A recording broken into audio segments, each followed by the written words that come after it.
Testimony continues in the murder trial of the former Illinois deputy accused of killing Sonya Massey in her home last year.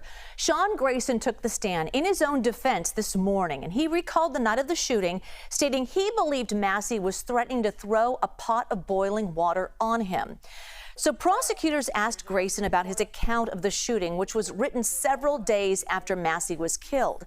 Grayson's partner, the night of the shooting, already testified last week saying he was not afraid of Massey. Instead, he was afraid of Grayson.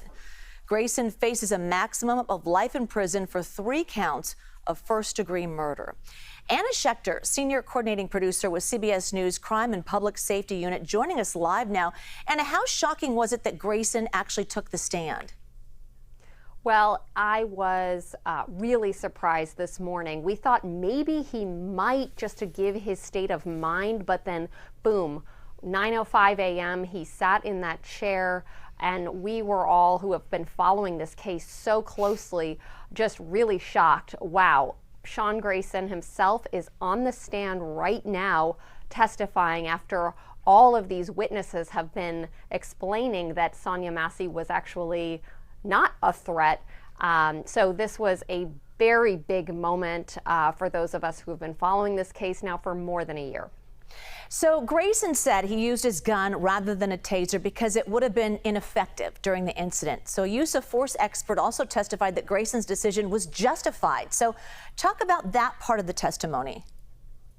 Sure, it's a great question because this was actually new information. We know from the reports filed right after, or in the month after this event, that he said he felt threatened by that boiling pot of water. But we never knew he was even considering or thought about potentially using a taser instead of a gun. He was asked this question on the stand today, and he said that he was worried that a taser wouldn't work because a taser has to go through clothing and actually clutch onto the skin, essentially. That's how it works. And that he says that he actually took the time to think that through and realized a taser wouldn't work and instead used a gun. So we'll see how a jury reacts to that, if they believe that.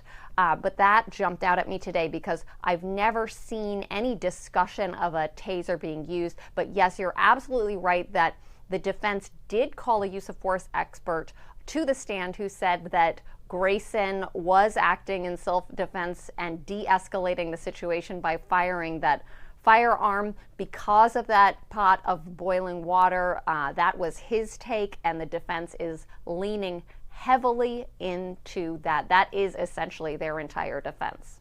Anna Schecter. Anna, thank you.